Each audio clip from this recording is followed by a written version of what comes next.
ndabaramukije kaze makuru ategekanya ikirere kuri wa gatandatu igenekerezo rya 2026 ndamukiza ibihumbi 2025. Ejo mu gitondo hategekanywa ko azoba ari ikirere kirimo ibicu vyinshi mu ntara za Bururi, Gitega, Muramvya, Kayanza na Ngozi. Ahasigaye hategekanywa ko hazokwaka izuba hacemwo n'ibicu bikeya. Ahazoba kanyikurusha handi akaza mu ntara ya Gitega aho ipimo zo ku dogere Celsius 12. Ku muhingamo hategekanywa naho nyene kwazoba ari ikirere kirimo ibicu vyinshi mu ntara zimwe zimwe nka Rutana, Ruyigi, Karusi, Cankuzo, Muyinga na Kayanza. Ahasigaye hategekanywa ko hazokwaka izuba hacemwo n'ibicu bikeya.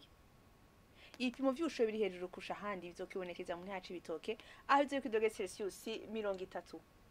Ejo mu gitondo hatekanya ko izuba rizoseruka saa 12 rirenge saa 12 zo ku mugoroba. Akaba ari ngagarukiye amakuru ategekanya ikirere yo kuri uyu wa gatandatu mwateguriwe n'ikigo Ijebu yari Fiona Tuginka ayabashikirije ijoro ryiza.